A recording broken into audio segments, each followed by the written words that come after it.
He promised her, when they were children hiding from a storm. He said, "When the time comes, I will choose you in front of everyone." She believed him for 15 years. Tonight was the time. He walked down the steps, passed right by her, close enough that his sleeve brushed her arm, and marked another woman. The whole pack turned to watch her break. She didn't break. She turned and walked toward the door. That's when his greatest rival stepped out of the shadows, the one man her ex had spent his whole life fearing, and held out his hand. "You don't belong in a room where you have to beg someone to see your worth. Come with me, Rowan." Behind her, for the first time in his life, the alpha who chose power made a sound she'd never heard from him before and took one step forward. Too late. Chapter 1. The Marking That Broke the Pack. The mate bond was supposed to be a promise. Rowan Embervale had believed that promise her entire life. And tonight, standing in the great hall of Shadowvale beneath a ceiling lost in smoke and shadow, she watched it break in front of 300 witnesses. The hall had never held so many. Wolves stood shoulder to shoulder from the carved doors to the raised stone platform, their breath fogging in the torchlight, their voices lowered to the hush that comes before something enormous. Black and silver banners hung from the high arches, stirring in the heat that rose off the ceremonial fire.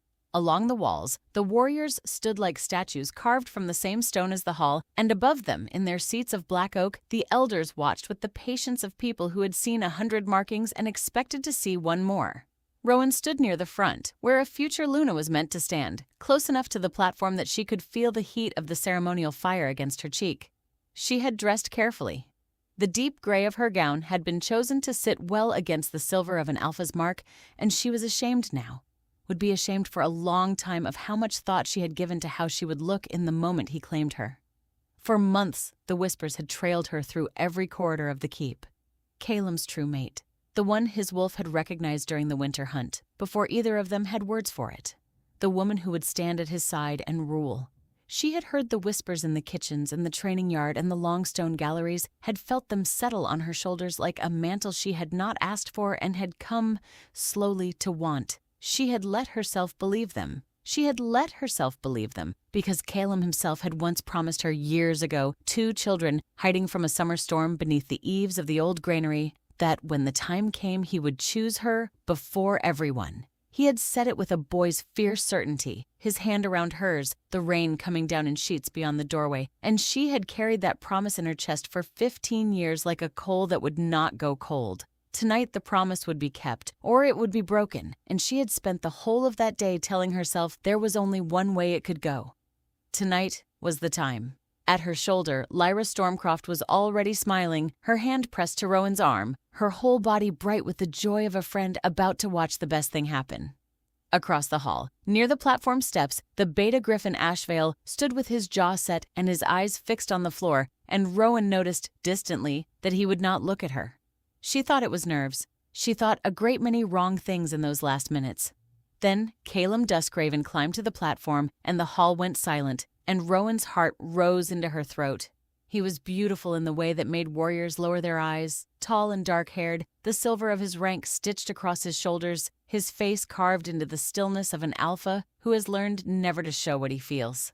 His gaze moved across the crowd. It found her. For one suspended breath, his eyes held hers, and something flickered there, something that looked almost like grief, and Rowan's wolf surged up beneath her skin in answer, warm and certain, saying the word it had been saying since the winter hunt.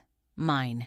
Caelum descended the steps. The crowd shifted toward Rowan without meaning to, 100 small turnings, the whole hall bending like grass toward the moment everyone had come to see. Lyra's fingers tightened on her arm. Caelum walked past her. He walked past her so closely that his sleeve brushed the bare skin of her arm, close enough that his scent broke over her like a wave, cedar and snow and the warm animal heat beneath, and her wolf lunged toward it with a joy so total it was almost pain. Every nerve in her body had been waiting 15 years for him to reach for her. Her breath caught. Her hand lifted a fraction, ready to be taken, and he did not slow. He did not turn his head. The heat of him passed her by, and then it was behind her, and the smile fell off Rowan's face like something dropped from a great height and shattering somewhere she could not see. He stopped in front of Selene Blackthorn. Rowan had not even seen her come forward. Selene stood at the base of the platform in deep red, the most beautiful political daughter in the territory. Her dark hair coiled with silver pins, her chin high and her hands folded. She was everything a Luna was supposed to look like. For one instant, Celine's eyes cut sideways to Rowan, and in them was something Rowan would spend weeks trying to name, something that was not triumph. It was closer to an apology. Caelum raised his hand. "I'd choose Celine Blackthorne as my Luna." The gasp went through the hall like a wind through dry leaves. Someone dropped a cup. Lyra made a small broken sound and shot to her feet. On the platform's edge, Griffin's face had gone the gray of old ash. Even the elders, who had seen everything, leaned forward in their black seats as though they could not quite believe what their ancient eyes reported. And Caelum, alpha of Shadowvale, true mate to the woman he had just walked past, lowered his mouth to Celine Blackthorne's throat and marked her before the entire pack. Rowan felt it happen inside her own body. The bond, that warm, certain thread that had lived in her chest since winter, wrenched sideways and tore, and a pain went through her that had no wound to explain it. A deep internal ripping, as though something with roots was being pulled out of her by the roots. For one terrible moment, she thought she might be sick in front of 300 wolves. She locked her knees. She breathed through her teeth. Celine's head tipped back, her throat pale in the firelight, and the mark bloomed silver against her skin, and the mating bond that should have been Rowan's snapped taut around another woman. The hall erupted into a roar of shock and delight and horror all tangled together. 300 voices rising at once, and through all of it, Rowan stood perfectly still, and the only sign of what it cost her was the white of her knuckles where her hands were fisted in her skirts. She did not cry. She waited to feel it, the breaking, the thing everyone in the hall was already turning to watch. She could feel their eyes finding her, the pity gathering, the delicious cruelty of a crowd that has come for a wedding and been given a public execution instead. They wanted to see her crumble. Lyra was crying openly now, saying her name, reaching for her. But somewhere in the middle of that roaring hall, in the wreckage of the promise she had believed her whole life, Rowan understood something with a clarity that felt almost cold. He had not chosen Celine because he loved her. He had chosen Celine because he was afraid of what loving Rowan would cost him. The certainty of it steadied her the way nothing else could have. She lifted her chin. She did not look at Celine, who did not deserve her hatred, having been used as surely as Rowan had been discarded.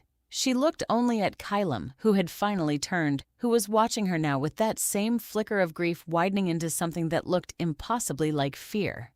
He had expected her to break. She could see that in the widening of his eyes, in the way his careful alpha stillness had begun to crack at the edges. He had staked everything on the belief that his true mate would shatter here, in front of everyone, and then, in time, once the crown was safely his and the years had worn her down, she would forgive him, because that was what waiting women did. They wept, and they endured, and they waited to be wanted again.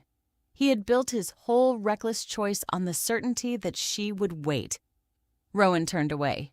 She walked toward the great doors with Lyra hurrying at her side, and the crowd parted for her, some faces bright with cruel appetite, others soft with a pity that was almost worse, and she kept her spine straight and her eyes forward and her grief locked somewhere so deep that not one wolf in that hall would have the satisfaction of seeing it fall. Let them tell the story however they liked. She would not give them the ending they had come for. She was almost at the doors when a voice rolled across the hall behind her, deep and unhurried, pitched to carry without being raised. "Leaving already?" The whole hall turned. Rowan turned with it. A man stood in the open doorway, and the torchlight seemed to bend around him. He was tall, broader through the shoulders than any warrior in the room, dressed in dark leather with a heavy fur mantle across his shoulders, and he stood with the terrible ease of someone who has never once in his life needed to hurry. His face was composed into something unreadable. He was dangerous the way a still, deep river is dangerous, and every wolf in the hall knew exactly who he was. Zane Night Hollow, alpha of Crimson Vale. Caelum's greatest rival, the enemy Mordecai Duskraven had spent Caelum's whole life teaching him to hate. His dark eyes moved past the crowd and found Rowan, and held. Then they lifted to Caelum on the platform, and something shifted across his face, a slow arrival of understanding. "You rejected your true mate," Zane said. It was not a question. Caelum's voice came out rough. "This is no concern of yours." "It became my concern," Zane said, stepping into the hall, "the moment you did it in front of everyone." He crossed the floor toward Rowan, and the crowd fell back from him without being told, giving way to something they could feel more than see. He stopped an arm's length away, close enough that she had to tip her head to hold his gaze, close enough that she caught the scent of him too, and where Caelum's had been cedar and snow, Zane's was smoke and iron and something darker underneath, and her wolf, wounded and reeling, went very still and paid attention. He did not tower over her as a threat. He did not look at her the way the crowd looked at her, hungry for her pain. He simply looked at her, steady and unhurried, as though the entire roaring hall had emptied and only the two of them remained standing in it.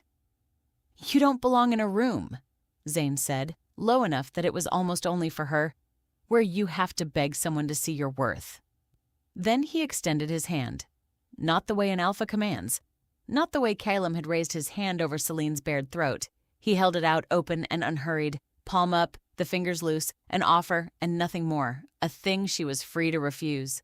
"Come with me, Rowan." Behind her on the platform, Caelum made a sound low in his chest, a sound she had never heard him make, and his wolf finally tore through his pride, and he took one involuntary step forward with his hand half raised as though to call her back. Rowan looked at the offered hand. She looked at the calluses across the palm, the old scar along the thumb, the patience of it held there in the air between them while 300 wolves held their breath. Then she placed hers in it, and his fingers closed around hers, warm and sure, and something in her chest that had been screaming since the mark bloomed on Celine's throat went suddenly, blessedly quiet. 6 hours earlier. Chapter 2. The Alpha Who Chose Power. 6 hours before the bond broke, the Great Hall of Shadowvale was a different place, half-dressed and half-lit, warriors hauling the black and silver banners up the arches, while servants laid the long wooden tables and the ceremonial fire was coaxed from embers into a proper blaze. In a chamber above the hall, Rowan sat while Lyra worked silver pins into her hair and told her, for the third time, that she looked like a Luna already. "Stop moving," Lyra said, mock stern, her reflection grinning over Rowan's shoulder in the polished bronze. "You want to be radiant when he chooses you. You want him to look across that whole hall full of important people and forget every single one of them." "He might not choose me," Rowan said. She had not meant to say it. It had been sitting in her chest for weeks, a small cold stone she kept turning over when she could not sleep, and it slipped out now before she could stop it. Lyra's hands went still. "Rowan, he's your true mate. His wolf knew you before he did. There isn't a force in the world that could make an alpha walk away from that." "There's his father," Rowan said quietly, because that was the truth of it, and she had known it for weeks, the way you know a storm is coming from the pressure in your teeth. Caelum had grown distant since the winter hunt, since the very night the bond revealed itself.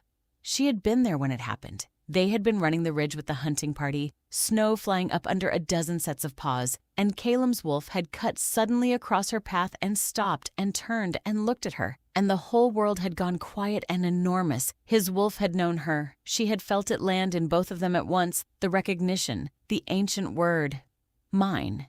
She had gone to sleep that night, certain that everything in her life was about to become simple. Instead, he had begun to pull away. She had expected the bond to draw them together like two halves of something broken finding their edges.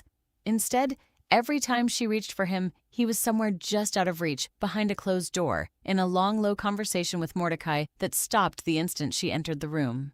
She would catch him watching her across a hall with an expression she could not read, and when she crossed to him, he would already be turning away, already summoned elsewhere, already gone. She had told herself it was the pressure of the coming ceremony. She had told herself that an alpha about to take a Luna carried 100 burdens she could not see. She had told herself a great many comfortable things, and she had believed them, because the alternative was to believe that the boy who had held her hand under the granary eaves was capable of walking past her in front of the whole pack, and that was a thing she could not make herself imagine. 2 floors below, in his father's study, Caelum was learning exactly how comfortless the truth could be. "You feel it," Mordecai said. He stood at the window with his back to his son, watching the pack gather in the courtyard below, a big gray-haired man whose voice had never once in Caelum's life needed to rise to be obeyed. "The bond. I can see it in you. It has been eating at you since winter." "She's my true mate," Caelum said. "She's a weakness." Mordecai turned. His eyes were the same dark as his son's and infinitely colder. "A true mate makes you sentimental. It gives every enemy you will ever face a single soft place to press. Do you imagine Zane Nighthollow has a true mate he moons over? Do you imagine the alphas who will test you the moment I am in the ground will hesitate to cut the throat of a Luna you cannot stop loving? Rowan's bloodline is old. An alliance through her would strengthen us. Her bloodline, Mordecai said, and something flickered behind his eyes, gone too fast to read, is precisely the problem. Celine Blackthorn brings you 300 warriors and a border we have bled over for a generation. She brings you strategy. What does the Embervale girl bring you, besides the pleasure of your own heart? He crossed the room and set a heavy hand on Caelum's shoulder. Love makes rulers weak, my son. I have watched it destroy stronger men than you. Choose the crown. The heart can be managed later, quietly, the way these things always are. But the crown, once lost, is lost forever. Caelum stood very still under his father's hand. He knew the bond was real. He had felt it every hour of every day since the ridge, a warm, insistent thread that ran from his chest toward wherever Rowan was in the keep, so that he could have found her blind and deaf across a mile of stone. He knew that rejecting it would tear something sacred, something that did not mend, that the old stories were full of wolves who had refused their true mates and been hollowed out by it, made strange and cruel and half alive. He knew, in the deep animal part of himself that had recognized Rowan across a snowfield and gone still with the terrible certainty of it, that this was the single worst thing he could do, to himself and to her both. "And if I refuse you?" he asked, and hated how young his own voice sounded. Mordecai's hand tightened once, almost gently. "Then you will be a sentimental boy playing at being an alpha, and the wolves who are watching to see what kind of ruler you will be will draw the only conclusion that matters. That your heart can be reached, that you can be moved, and they will spend the rest of your reign pressing on the soft place until it breaks, and it will break, and she will be the death of you, this girl you love, not because she wishes it, but because loving her makes you a door that will not stay shut." He stepped back. "I am not asking you to feel nothing. I am asking you to be strong enough to feel it and choose the crown anyway. That is what it is to rule." And Caelum told himself the thing that men tell themselves when they are about to betray their own hearts. A king cannot afford to be ruled by his heart. He did not believe it, quite. Some part of him knew even then that his father had reached into him and found the one lever that would move him, his pride, his terror of being thought weak, and pulled it. But knowing you are being moved is not the same as being able to stop. And Caelum was young, and his father's certainty was a current he had never once in his life swum against. Across the keep, Griffin Ashvale stood outside the study door where he had heard every word and hated himself for his silence. He was Caelum's beta and his oldest friend, and he knew Rowan had known her since they were pups tumbling in the training yard, and he knew what was being decided 2 inches of oak away from him. He could have knocked. He could have walked in and said the true thing, that a bond broken this way did not stay broken, it festered, it turned, that his friend was about to poison his own blood for a crown that would taste of ash forever after. He said nothing. He pressed his forehead once against the cold oak of the door, and then he straightened, and he told himself it was not his place, that a beta serves the alpha's decisions and not his own conscience, that Caelum was a grown man who would have to live with his own choices.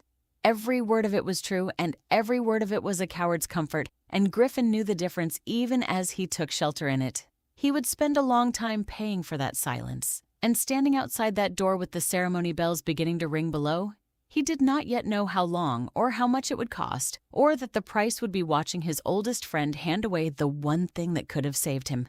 In her own chamber, Celine Blackthorn was dressed in red and understood perfectly what she was. She was not a fool, and she was not, whatever the pack would soon decide about her, entirely cruel.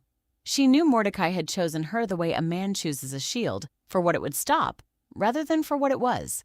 She had sat across from the old alpha a week ago and listened to him lay it out with the cold clarity of a merchant. Her family's warriors, the contested border, the political weight of the Blackthorn name, and not once in the whole conversation had he spoken of his son's happiness, or hers, as though such things were not even variables worth naming. She had understood then that she was a piece being moved. She wanted the crown, the status, the influence, the whispered deference of a whole territory bending as she passed, and she had made her peace with the arithmetic of it, because a woman took the power the world offered her in whatever shape it came. But she had watched Caelum these past weeks, and she had seen the way his eyes went to the Embervale girl and then jerked away. Like a man flinching from a fire he cannot stop reaching toward. She had seen the thing between them that had no name in any contract, and some cold, honest part of...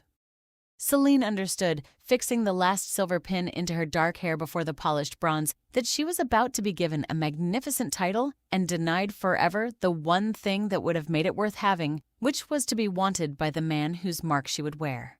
She looked at herself a long moment. Then she lifted her chin, the way she imagined a Luna should, and did not let herself think about the girl she was about to displace, or the guilt that had already begun, quietly, to take root somewhere beneath the red. The great bell rang.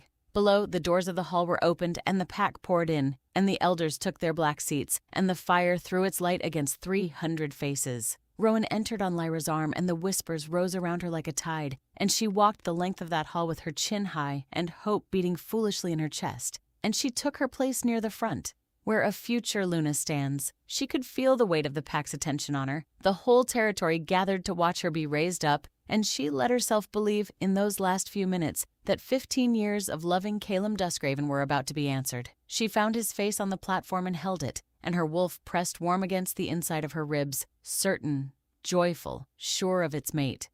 Any moment now, she thought.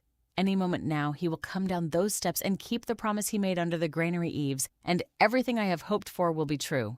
On the platform, Caelum saw her come in. His wolf rose up in his chest so hard that for 1 second his vision blurred at the edges, and every instinct he had screamed at him to cross the hall and pull her against him and mark her before all of them, the way he had promised when they were young, the way the bond demanded.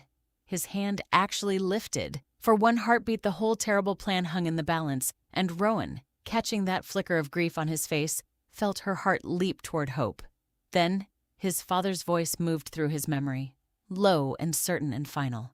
Choose the crown. Caelum's hand fell back to his side. He turned toward the platform steps, and he did not look at Rowan again. Chapter 3. She walked out with his enemy. The mark bloomed silver on Celine Blackthorn's throat, and the great hall of Shadowvale came apart. Rowan stood at the center of the storm she had caused simply by not falling down. All around her the pack was in uproar, some cheering the political triumph, some hissing their disgust. The elders half risen from their black seats, and every few seconds another face turned toward her to see how she was taking it. She gave them nothing. She had decided somewhere in the last 30 seconds, in the cold, clean place the pain had opened up inside her, that she would give them nothing at all. She was not going to break. She could feel now that she was not going to break, and the discovery steadied her more than anything else could have. It was strange, the numbness. She had expected agony, and there was agony. The torn root pain of the bond wrenched away, still throbbing beneath her ribs, but wrapped around it was something cold and clear and almost peaceful. The calm that comes after the worst has already happened, and there is nothing left to dread. She had spent years, she realized, standing in this very hall in her own mind, rehearsing the moment she would be chosen, the way he would look at her, the words he would say, the warmth of the mark at her throat. She had rehearsed her happiness 1,000 times. She had never once rehearsed this. And yet here it was, the worst thing she could have imagined, and she was still standing, and the ceiling had not come down, and the fire still burned, and the only thing that had actually ended was a promise made by a man who had turned out not to be brave enough to keep it. She looked at Caelum on his platform, and she felt the crowd's eyes on her like hands, and she understood exactly what they were waiting for. They wanted the collapse. A public rejection was a fine, cruel spectacle, but a public collapse was the real prize. The thing they would talk about for years, the night the Embervale girl came apart in the Great Hall. Some of them pitied her, and some of them relished it, and all of them, every last one, were waiting to watch her fall. She had spent years preparing to be chosen by a man who was never brave enough to choose her. That was the whole of it. That was the entire tragedy, laid bare in a single silver mark on another woman's skin, and she would be damned before she let it also be the tragedy of a woman who wept for a coward in front of 300 people. Rowan. Lyra was at her side, her face wet, her whole body vibrating with fury. Rowan, I'll kill him. I'll walk up there right now and I'll tell every single one of these people exactly what he is, what he did, that he knew, that his wolf knew you on the ridge and he threw you away like... Her voice cracked. Let me say it. You don't deserve this, and everyone in this room should have to hear what he did to you. Rowan caught her friend's wrist, held it. No, she said quietly. Rowan. No. She turned and met Lyra's furious, streaming eyes, and her own were dry. Let him keep what he chose. If I stand here in rage, if I make a scene, if I beg them to see how I've been wronged, then this becomes a story about a girl who broke in the Great Hall. I won't give them that story. I won't give him that story. He chose Celine. Let him have her, and the crown, and every cold comfort his father promised him. I am going to walk out of this hall on my own feet with my head up, and that is the last thing this pack will ever see me do here. Lyra stared at her. Then, slowly, something in her friend's face shifted from fury into a kind of awe, and she stopped pulling toward the platform, and she took Rowan's arm instead and turned with her toward the doors. "All right," she said, low and shaken. "All right." We walk out, heads up, together.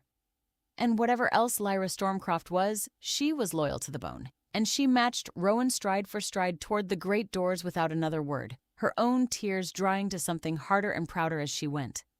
They had gone perhaps 10 steps when the hall fell silent. It was not a gradual quiet. It dropped over 300 wolves all at once, the way silence falls when a predator enters a clearing, and Rowan felt the change in the air a half-second before the deep, unhurried voice rolled across the hall behind her. "Leaving already?" She turned with everyone else. He filled the doorway. That was her first impression of Zane. Night Hollow, that the great arched entrance of Shadowvale's hall, built to make alphas look small, seemed barely to contain him. He was tall and broad through the shoulders, dressed in dark leather with a heavy fur mantle thrown across his back, and he stood with the terrible, relaxed ease of a man who has walked into his enemy's stronghold and cannot imagine being afraid there. His face was still. His dark eyes moved across the crowd without hurry, cataloging, and where they passed, warriors who had never lowered their gaze to anyone lowered it to him. The whisper ran through the hall like a cold draft. Night Hollow, Crimson Veil, the rival, the enemy Mordecai had built his whole foreign policy around hating. He did not insult Caelum. He did not sneer up at the platform where the new marked alpha stood frozen. He simply stepped into the hall, and somehow that restraint was more frightening than any threat could have been, because it said that Zane Nighthollow did not consider Caelum worth the effort of an insult. His eyes found Rowan and stopped. "You don't belong in a room," he said, and though he did not raise his voice, it carried to every corner of the hall, "where you have to beg someone to see your worth." Rowan's breath caught. Behind and above her, Caelum finally moved. "You have no right to be here, Night Hollow." His voice was rough at the edges, the careful alpha control fraying. "This is Shadow Vale ground. This is a private ceremony of my pack." "I was invited as a political guest," Zane said, not looking at him, still looking at Rowan. "You should choose your guests more carefully, or your ceremonies." Now, at last, he lifted his gaze to the platform, and his expression did not change. And that was the cruelest thing of all. "You rejected your true mate in front of your whole pack, Duskraven. I have seen wolves do a great many foolish things in my life. I have never seen one do a thing that stupid on purpose." The hall gasped. Caelum's face went white, then dark. "Guards," Caelum said, and his voice cracked on the word. "Night Hollow, I swear to you, if you take one more step toward her." "You'll what?" Zane asked, and for the first time, something cold and amused moved under the stillness. "You'll defend her? You?" He let the silence stretch, let the whole hall hear the question and its impossible answer.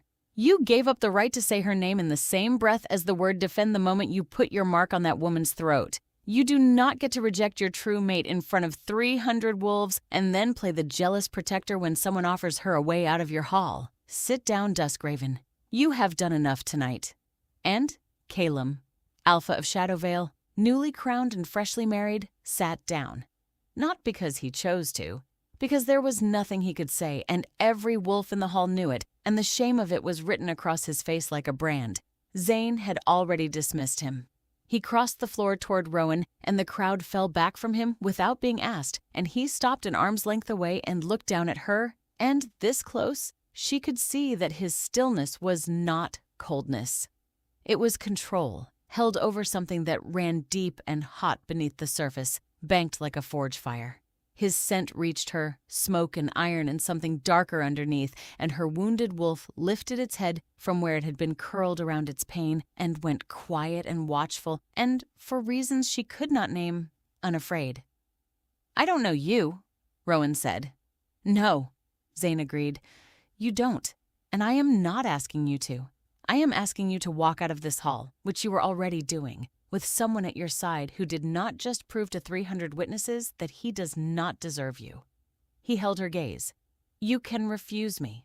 I want you to understand that before anything else. If you tell me to step aside, I will step aside, and you will walk out those doors alone with your friend, and no one in Crimson Vale will ever trouble you. This is not a claim. I do not claim women in other Alpha's halls. Then he extended his hand, palm up, open, unhurried. But you should not have to walk out of the worst night of your life alone. Come with me, Rowan. Not as anything, just out of here. On the platform, Caelum made a low broken sound, and his wolf tore through his pride at last, and he took an involuntary step forward, his hand rising. Rowan.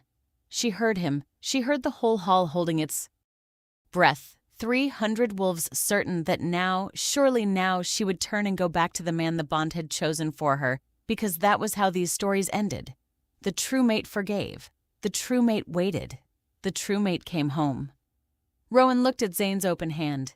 Then she looked back, over her shoulder, at Caelum standing on the platform he had chosen over her, with the silver mark he had given another woman gleaming in the firelight below him. You made your choice, Caelum, she said, and she placed her hand in Zane Nighthallow's, and his fingers closed around hers, warm and certain, and she turned her back on Shadow Vale and walked out through the great doors beside her rejector's greatest enemy, with Lyra hurrying at her side and the whole hall roaring behind her.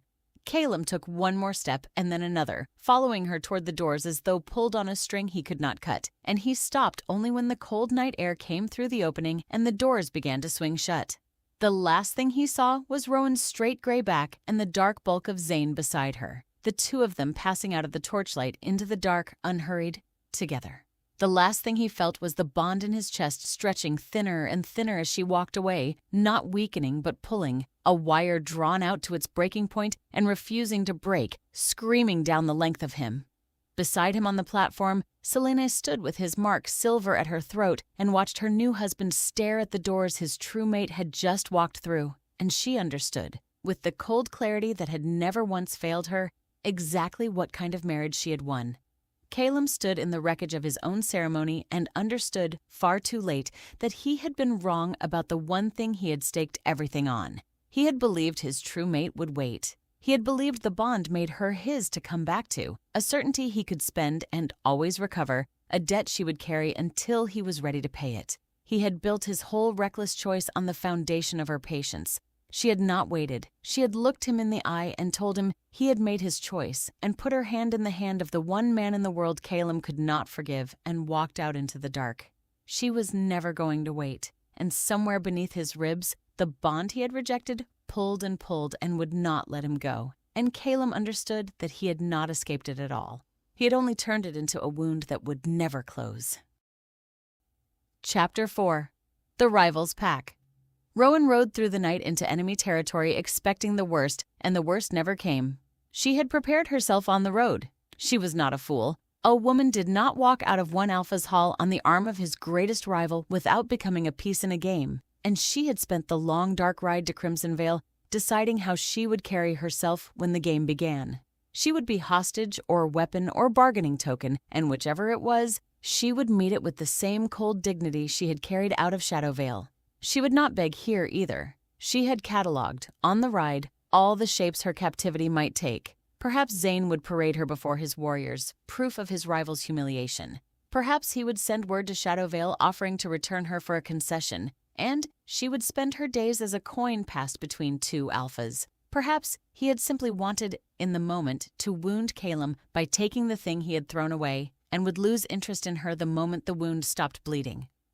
She had made herself ready for all of it, because a woman who expects the worst cannot be broken by it, and she had already been broken once that night and did not intend to allow a second. Crimson Vale rose out of the dawn mist like something grown rather than built, a keep of dark red stone set against a black forest, its towers wrapped in banners the deep color of old wine. Warriors met them at the gate, hard-eyed and silent, and Rowan lifted her chin and waited to be looked at like a prize. Instead, Zane swung down from his horse and said to the gathered warriors in a voice that carried the flat weight of law, "This is Rowan Embervale. She is a guest of Crimsonvale under my protection. No one questions her, no one troubles her, no one so much as looks at her in a way she does not like. Is that understood?" It was not a question, and the warriors answered it as if it were an order, which it was. Then he turned to Rowan, and the law went out of his voice. "You'll be tired. I've had a room prepared. Your friend can be lodged beside you or across the hall, however you prefer. There's a bath drawn. Food, when you want it. No one will disturb you." He paused. "You are free to leave whenever you wish. I mean that. The gate is not closed to you. If you wake tomorrow and want to be gone, a horse and an escort are yours for the asking, and you may go anywhere you like except back into the hands of anyone who would hurt you." Rowan stared at him. "You expected something else," Zane said. It was not quite a smile. "Yes," she admitted. "I know." He did not explain, not then. He simply inclined his head and left her in the care of a gray-haired woman who ran his household, and Rowan was shown to a room that was not a cell, with a window that looked out over the Black Forest, and a fire already lit and a bath still steaming, and she stood in the middle of it and did not understand anything at all. Over the days that followed, she kept waiting for the trap to close, and it kept not closing. She was given the freedom of the keep. When she wandered toward the library, no one turned her away. A warrior simply told her where the best light fell in the afternoon and left her alone among the shelves. When she asked to walk the walls, the gate guards stood aside. When she said she wanted to see the horses, a stable hand spent an hour showing her the Crimsonvale bloodlines with the shy pride of a man who loved his work and never once asked what she was doing there. Lyra trusted none of it. "It's a trick," she said on the second day, prowling Rowan's room like a caged thing. "It has to be. No alpha is this generous for free. He's softening you up. He's going to wait until you're comfortable, until you feel safe, and then he's going to ask for something, and by then you'll feel like you owe it to him." She stopped at the window. "I've seen how his warriors look at you, like you're a piece on a board, and I've seen how he looks at you, which is worse because I can't read it, and I can always read men." "And how does he look at me?" Rowan asked. Lyra was quiet a moment. "Like he already knows you," she said finally, "which is impossible. So it's a trick." She made a point of testing it. Lyra challenged everything, questioned every warrior, demanded to know where the exits were and whether the food was watched and why the Alpha had given Rowan a room with a window a person could climb. Out of if he truly meant to keep her. She was sharp-tongued and relentless and entirely unafraid, and Rowan watched the Crimsonvale warriors learn to step wide around the small, furious woman from Shadowvale with something that was almost respect. When Lyra cornered Zane himself in a corridor and demanded, point-blank, what he wanted with her friend, he looked down at her for a long moment. And then he said gravely, "I want her to sleep through a whole night. That is the entirety of my scheme so far. You may report it to whatever authority you like." And walked on, and Lyra was so thrown by being answered honestly that she forgot to have a retort, which had never once happened in Rowan's memory. When a visiting elder from an allied pack made a comment in the Great Hall about the Embervale girl and her convenient new friends, Zane looked at the man once, without a word, and the elder found urgent business elsewhere and did not return. He protected her without asking for anything. That was the thing Rowan could not fit into any of the shapes she knew. Caelum had wanted her and had still thrown her away when wanting her became inconvenient. This man, who had every political reason to use her, who could have paraded her before his warriors as a trophy stolen from his rival, simply gave her a locked door she held the key to and told his pack to leave her be. On the third evening, she found him on the high wall, looking out at the dark forest, and she asked him the question that had been building in her since the gate. "Why are you doing this?" Zane did not turn. For a long moment he watched the trees, and the wind moved his dark hair, and Rowan thought he might not answer at all. "Because I know what it feels like," he said finally, "when someone chooses power over you. I know exactly what it feels like to stand in front of a person who is supposed to protect you and watch them decide you are worth less than a thing they want more." Now he did turn, and his dark eyes held hers, and there was old pain in them, banked down, but not gone. "I would not wish that on anyone. And I would not walk past it, happening in front of me, and do nothing. That is all. There is no game, Rowan. I know you are waiting for one. There isn't one. Everyone said you'd use me against Caelum. Everyone is used to alphas who would." A muscle moved in his jaw. Do you want to know why I hate him? It is not only tonight. Tonight was merely him proving to me that I was right about him." He looked back out at the forest.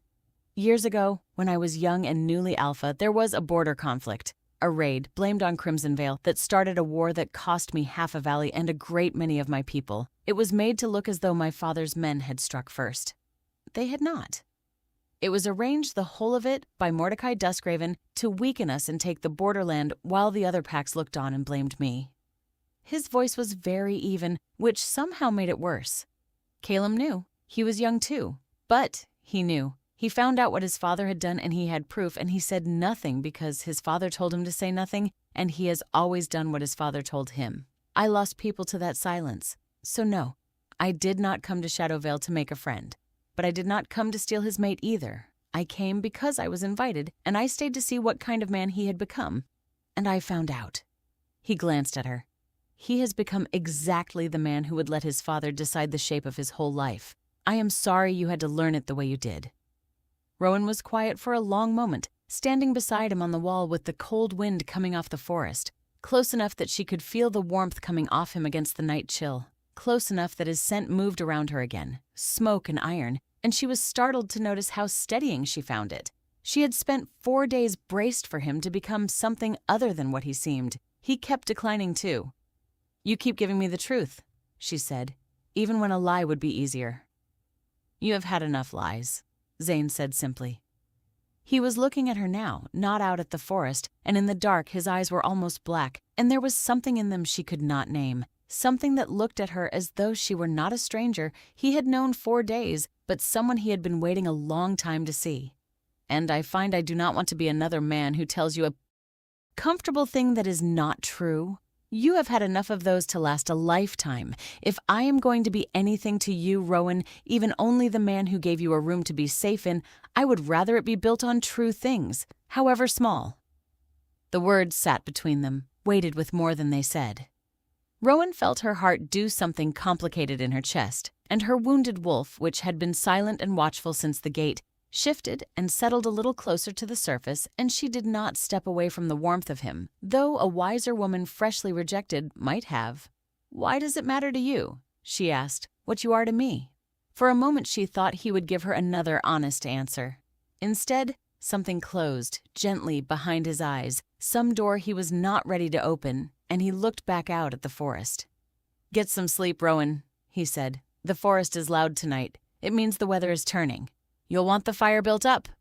And he inclined his head and left her alone on the wall with the wind and the trees and the strange new warmth in her chest where the cold had been. That night, alone in the room that was not a cell, with the fire burned low and the black forest breathing beyond the window, Rowan lay awake and felt her wolf stir in her chest, the wounded animal that had been silent and reeling since the mark bloomed on Celine's throat. It lifted its head. It turned in a slow circle, the way a wolf turns before it settles, and in the deep, wordless place where her wolf spoke to her, in a voice she had never heard it use about anywhere, not even Shadowvale, not even the granary of her childhood, it said one quiet word. Home. Rowan opened her eyes in the dark. She did not understand it. She had been in this pack 4 days. It was enemy ground, the territory of the man her whole people had been taught to fear. She had no reason to feel anything here but the wariness of a guest who does not trust her welcome. But her wolf did not fear Crimson Vale. It had gone quiet at the gate and quieter every day since. And now, in the dark, it had said the one word it had never said about the place she was raised. Home. She lay awake a long time listening to the forest and did not sleep until the sky had begun to gray. Chapter 5. The Truth Caelum was never supposed to know. While Rowan slept soundly for the first time in weeks behind the walls of her enemy, Shadowvale began, quietly, to come apart. It started with Caelum. He had thought in the reckless calculus of the ceremony that rejecting the bond would free him of it, that the thread in his chest would wither once he had refused to feed it. He had been catastrophically wrong. The bond did not wither, it turned. Every mile Rowan traveled away from him drew it tighter, and now that she was a full night's ride away in Crimson Vale, it had become a constant low agony, a wire pulled taut through the center of him that hummed with her distance and would not let him rest. He could not sleep. When he did sleep, he dreamed of the doors swinging shut, of her straight gray back, of the moment she placed her hand in Zane's, and he woke with his heart slamming and the taste of ash in his mouth. He had begun, too, to smell her everywhere, a torment particular to a rejected bond. Her scent lingered on the furniture in rooms she had passed through weeks ago, on a bench in the gallery where she used to sit, on a cloak of hers that had been left behind and that he could not make himself order removed. He would round a corner and catch a breath of her, and his whole body would turn toward it before his mind caught up, and there would be nothing there, only the ghost of a woman who had walked out of his life on another man's arm. He could feel her, faintly, at the far end of the bond, the way you feel a fire in another room, and it was the worst kind of torment, because he could feel that she was calm. She was not suffering. She had walked out of his hall and into his enemy's keep, and she was, impossibly, at peace, while he lay awake every night in his own bed with his new-marked Luna sleeping rigid beside him and his true mate's distant calm burning a hole in his chest. Some nights he could even feel, faint and bright at the edge of the bond, something worse than her peace, her happiness. The slow dawning of it, like a light coming up somewhere he could not reach. Celine knew. Of course Celine knew. She had received his mark and nothing else. She lay beside him in the dark and felt him lie rigid and sleepless, felt him flinch when she touched him, saw the way his eyes went distant and desperate at odd moments, as though he were listening to something only he could hear. She was not a fool, and she had never expected love, but she had expected, at least, to be seen, and she was not even that. She was a silver mark on a throat and a political alliance and a shield, and her husband could not look at her without visibly wishing she were someone else. "You mark me in front of the whole pack," she said to him one gray morning, when she could no longer stand the silence. "And you cannot even pretend. Not for an hour. Not for the pack's sake." She kept her voice cold and level, which was how she kept it when she was hurt. "I did not expect your heart, Caelum. I made my peace with that before I ever put on the red. But I expected to be your Luna, not your penance. And I am beginning to think your father has made me neither." Caelum said nothing, which was answer enough, and Celine left the room and began, for the first time, to think very carefully about exactly what Mordecai Duskraven had made her, and why. She had entered this marriage believing herself a player. She had negotiated. She had calculated. She had told herself she was trading beauty and bloodline for power and had gotten the better end of it. And now, lying awake beside a husband who flinched from her touch, she was beginning to suspect she had never been a player at all. She had been played. Mordecai had not needed a Luna for his son. He had needed a reason, a shape to give the rejection, a woman standing ready so that Caelum walking past Rowan would look like a choice between two options rather than the destruction of the only one that mattered. Celine had been the second option that made the crime look like a decision. The more she turned it over, the colder and clearer her fury became. She was not a woman who wept. She was a woman who gathered ground. The person who finally broke was Griffin. He found Caelum on the training ground at dusk, driving himself through forms until his hands bled. The way he had taken to doing, because pain was the only thing that quieted the bond. Griffin watched him for a while, his oldest friend tearing himself apart, and something in him that had been silent since the night outside the study door finally refused to stay silent any longer. "You didn't lose her," Griffin said. Caelum's blade stopped mid-form. "Don't. You didn't lose her, Caelum. People keep saying it around the keep, poor Caelum. He lost his mate, as though it happened to you, as though a storm took her." Griffin's voice was low and shaking. "You didn't lose her. You gave her away. You stood on that platform and you walked past her and you gave her to Zane Nighthollow with your own 2 hands, and now you are out here flaying yourself alive over a wound you carved into your own chest, and I cannot watch you pretend it was fate." Caelum turned on him, and for one moment his wolf was fully in his eyes, and Griffin truly thought his friend might strike him.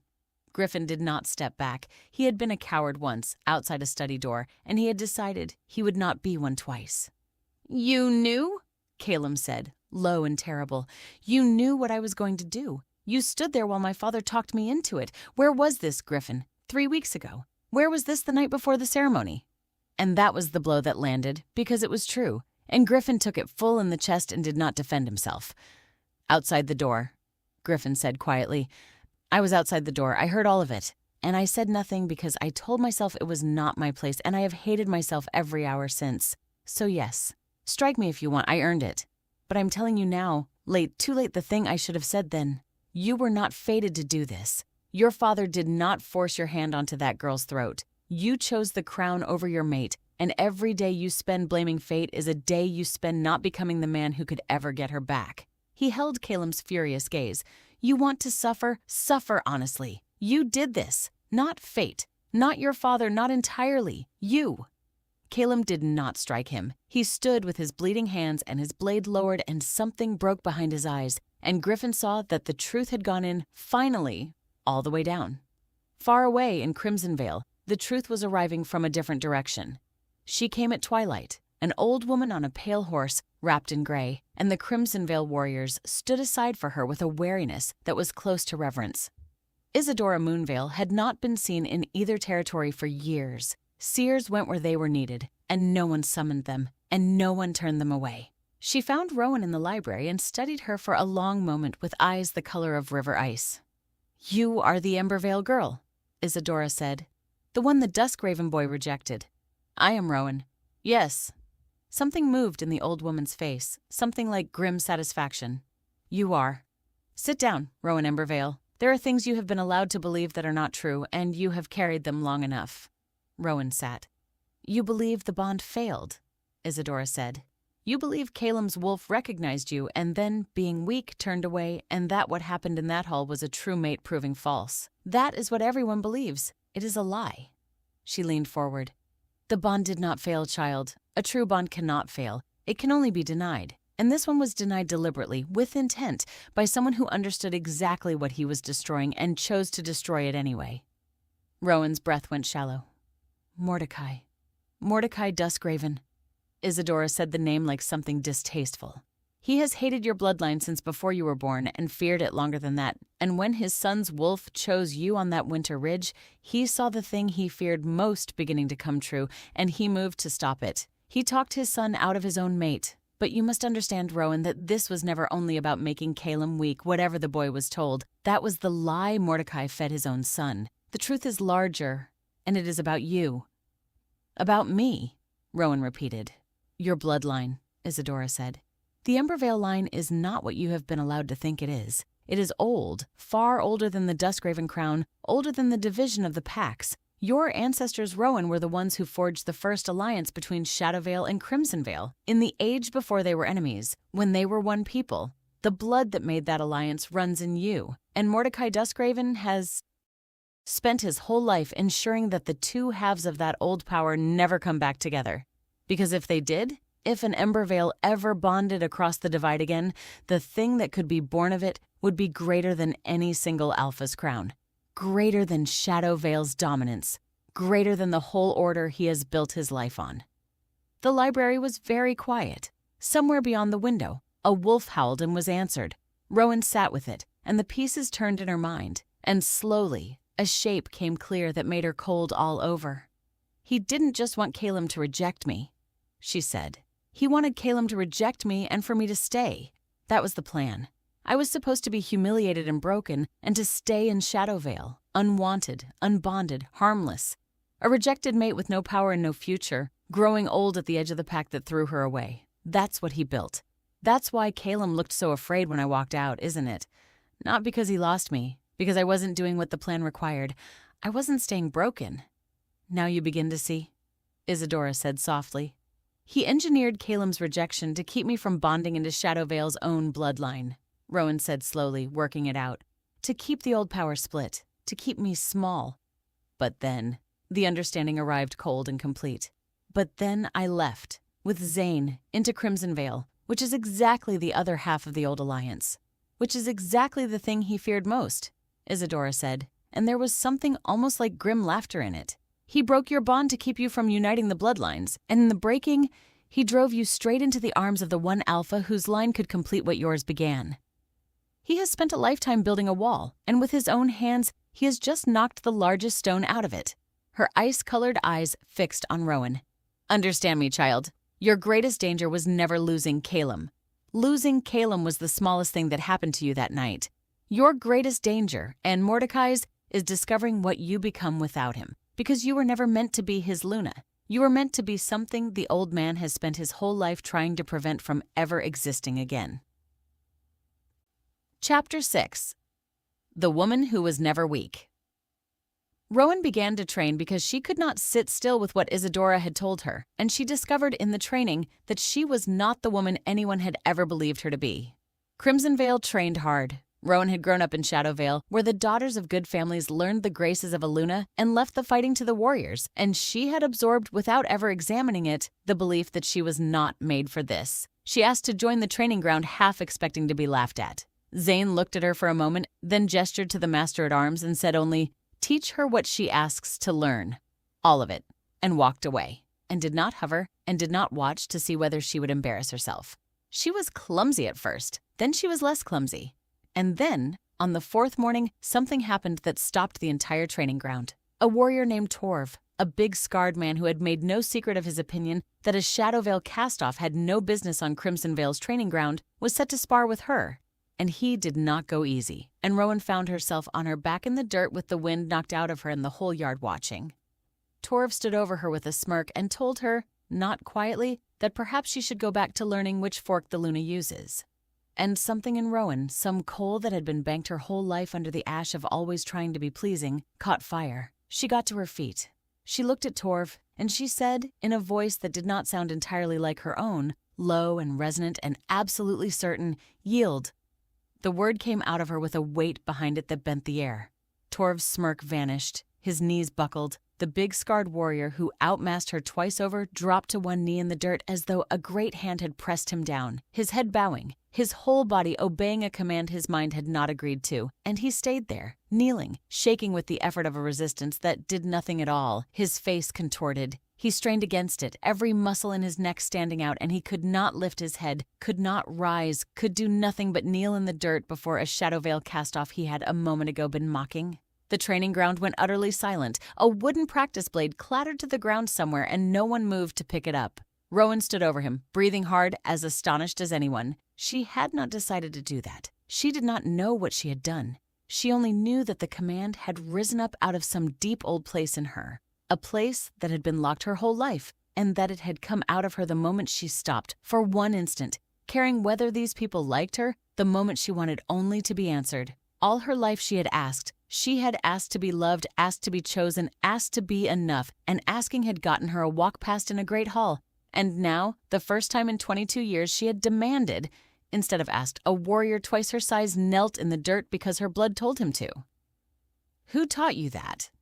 Zane's voice. He had come to the edge of the ground, and his face, usually so controlled, was open with shock.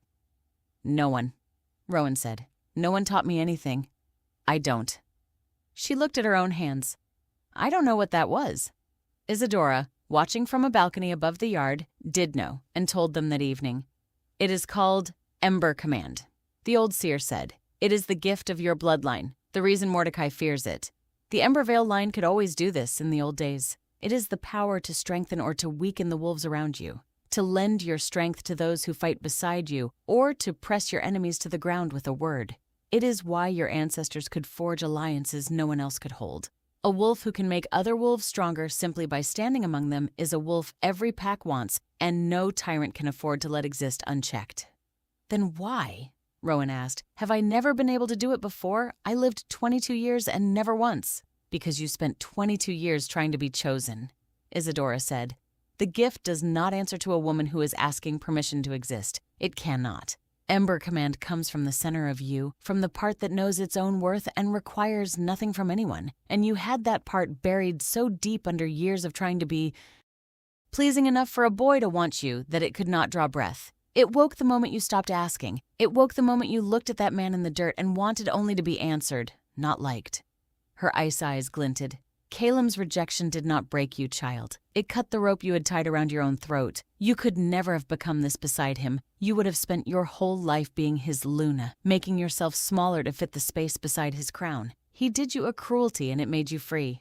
Far away in Shadow Vale, the same days that were making Rowan were unmaking Caelum. The bond had grown worse, not better, and his father's answer to it was always the same. Suppress it. Master it.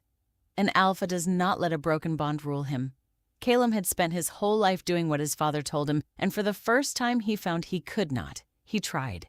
He drove himself through the forms until his hands bled. He drank until the wire in his chest went blessedly dull. He threw himself into the endless work of a new alpha's rule.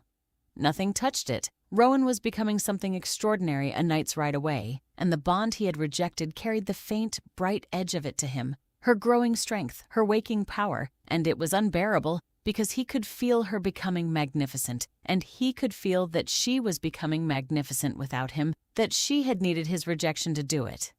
"Suppress it," Mordecai said again when he found his son gray and sleepless in the study. "You are an alpha.